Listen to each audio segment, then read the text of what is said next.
Today we're breaking down that new coaching contract and what it actually means. Then we're diving into the talk about our young QB and what the new boss is already seeing there. Plus there's this story about a receiver we might snag in free agency that could totally flip this offense. And finally we'll discuss who's going to be calling the plays for this team. So stick with me because all of this is more connected than it looks. And with the way this franchise works, none of this is random. So let's talk Steelers because this stuff has been brewing for a while and we can't just ignore it. I got to start with this contract because this isn't some small detail. 5 years isn't a pat on the back. It's not a transition. It's not a let's see what happens deal. 5 years is the franchise saying they've picked a path and they're sticking to it. And that by itself completely changes how we read what the Steelers are doing after almost 2 decades with Mike Tomlin. Because when you bring in Mike McCarthy with that kind of commitment, you aren't just swapping the guy with the clipboard. You're changing the way football is thought about inside the building. And I know some people are turning their noses up because of his age, his style, or his recent history in Dallas, but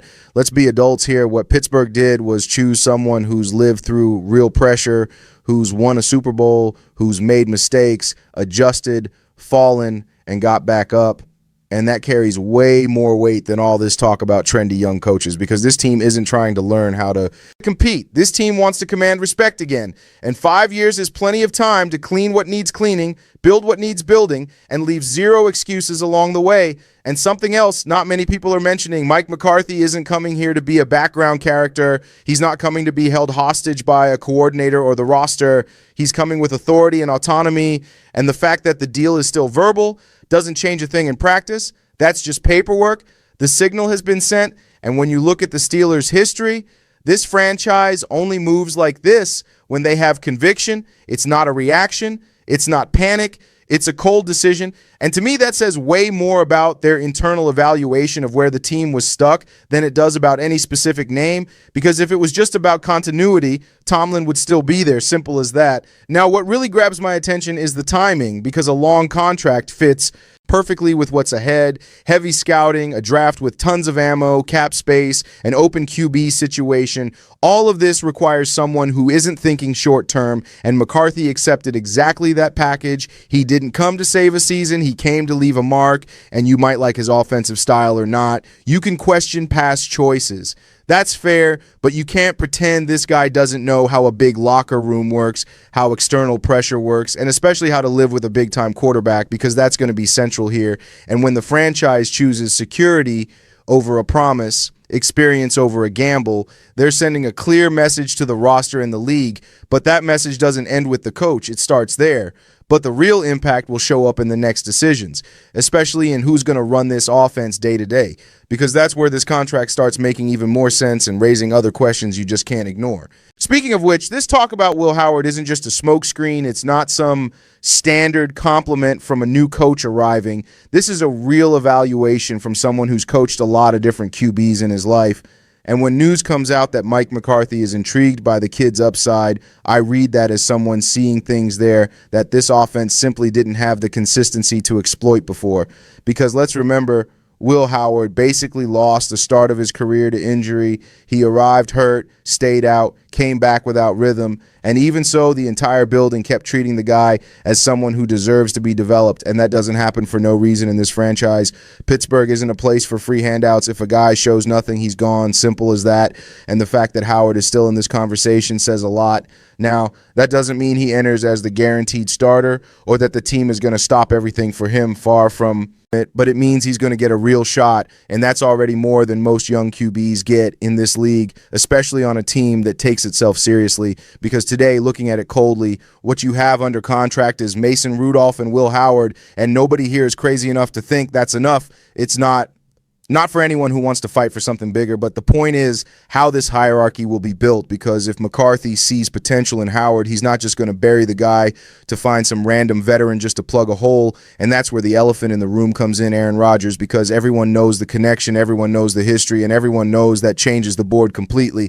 But we also can't pretend Rodgers is deciding his life based on nostalgia. The guy is 42. He's thinking about his body, his legacy, maybe even retirement, so there's no guarantee, and if he doesn't come back, this QB room becomes a different conversation because then you actually have room for real competition. And I'm not saying Will Howard enters as the favorite, but saying he has no chance would be dishonest, especially in a system that can be designed from scratch. And that's the old school fan in me talking. Pittsburgh has always worked better when the QB was developed with patience, not thrown into the fire to save a season. And if McCarthy really sees that upside, it fits with a high draft pick or an aggressive move because you can bring in a first-round rookie, you can bring in someone on day 2 and still keep Howard as a live project. It's not one or the other. What we can't do is repeat this cycle of bridge quarterbacks because that kills your identity. And I think this staff knows that now. If Rodgers comes back, everything changes, the rhythm, the window, the urgency, and even how Howard is used changes, maybe more as an apprentice, maybe as future trade bait. But while that's not settled, the fact that McCarthy has already spoken well of the kid internally shows he's looking inside before running outside. And that, to me, is a sign of someone who wants to understand what he has before spending his bullets. But a QB doesn't live alone. It's no use having talent if the offense doesn't help. And when you start thinking about developing a young guy, you automatically start thinking about who's creating separation, who's winning matchups, who's making life easier for the guy with the ball. And then the conversation quickly slides to another hole this team has been ignoring for way too long. Following that line, talking about a receiver has become a moral obligation for this team because we can't pretend everything is fine when only one guy really produces and the rest is just hope, good intentions, and speed that doesn't scare anyone. And that's why when the name Alec Pierce pops up linked to the Steelers, I don't see it as a random rumor. I see it as a logical fit because what this offense needs most is someone who actually wins downfield, who stretches the defense, who makes the safety think twice before taking a step forward. And Pierce showed exactly that in 2025, over 1,000 yards, an absurd average per catch, consistent production. It's not some inflated garbage time number. It's real impact. And when you look at his frame, his speed, his physicality, that talks directly to what Pittsburgh has always valued on the perimeter. He's not a gadget receiver. He's a player who commands respect. Now, of course, he's going to be expensive. Nobody here is naive. But let's be honest, this team has cap space, they have urgency, and they have a window that can't be wasted on mediocre solutions because today the scenario is simple. DK Metcalf alone doesn't solve everything. He draws coverage, he's scary, but without someone on the other side to punish the defense, the offense becomes predictable, and then you start seeing tough third downs, drives dying early. The defense going back on the field tired, it's all connected, and when the second most productive receiver on the team finishes the year with a little over 300 yards, that's not a statistical detail, that's a structural problem, and Alec Pierce fills exactly that gap. He doesn't need to be a superstar, he needs to be consistent, and he's already shown he can be. Besides, let's talk market reality. The Steelers are an attractive destination, recent playoffs, tradition, financial stability, a fan base that demands a lot but embraces those who deliver. That matters, and it matters even more for a player entering his first big contract because he's not just chasing money, he's chasing a situation. And the situation in Pittsburgh today is a clear chance to be a central piece, not a sidekick. And if you pair Pierce with Metcalf, you completely change how a defense aligns. You open up the run game. You make life easier for whatever QB is back there, whether he's a veteran, a young guy, or someone who hasn't even arrived yet. And that's smart roster building, not improvising. Now, obviously, the Steelers aren't the only ones in this fight. There will be competition. There will be desperate teams offering checks. But Pittsburgh historically doesn't enter a bidding war for nothing. They enter when they believe in the fit. And if they go in, it'll be to win because this type of player isn't available every year. And when they are, you have to be ready. But hiring a receiver is only part of the equation because someone has to design this offense. Someone has to put these pieces in a position to win. And that's where the choice for offensive coordinator starts getting even heavier because talent doesn't matter if the coaching doesn't keep up. And that pulls the conversation toward who's going to be next to McCarthy calling plays every Sunday. Now, about this offensive coordinator talk, this is where I start getting really attentive because this is going to say a lot about who's actually in charge of this offense. And let's not romanticize it.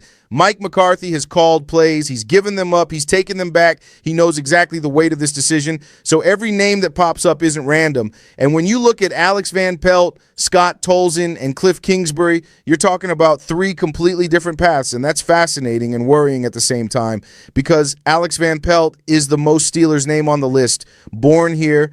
history with the franchise, knows the building, knows the culture, has worked with McCarthy, has been a coordinator, has failed, has succeeded, and that counts for me. But at the same time, nobody can pretend the Cleveland offense under him was something you enjoyed watching every Sunday. It was functional, it was heavy, sometimes it was stuck, and when he went through New England, that whole thing was a collective disaster. So the question isn't if he knows Pittsburgh.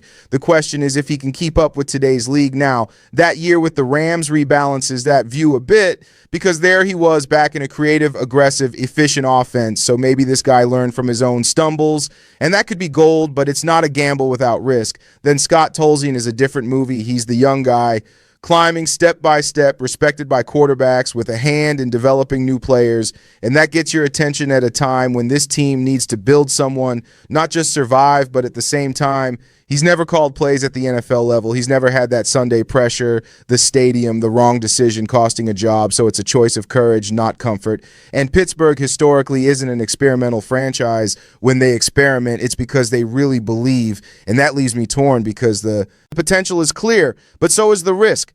Now, Cliff Kingsbury is the name that messes everything up because he represents a total break air raid scheme, tempo, spread, quick reads, and let's be honest, he worked miracles with Jaden Daniels when he was healthy. But we've also seen this movie end badly in Arizona. We've seen the defense get exposed. We've seen the offense lose its identity when Plan A fails. So bringing in Kingsbury would be a clear message that the team wants to turn the page for good on offense. They want to modernize without apologizing, and that pleases a lot of people. But it also scares those who grew up watching physical football rule here. So what McCarthy chooses says a lot about how much he's willing to adapt his own legacy if he wants total control, a balanced partnership, or a revolution, and that will directly impact the QB, the receivers, the game tempo, everything, because offensive coordinator in Pittsburgh isn't a decorative job, it's an identity definer. And after years of living off the defense holding things together while the offense did the basics, this choice needs to be surgical, because if you miss here, you can have talent, you can have cap space, you can have the draft,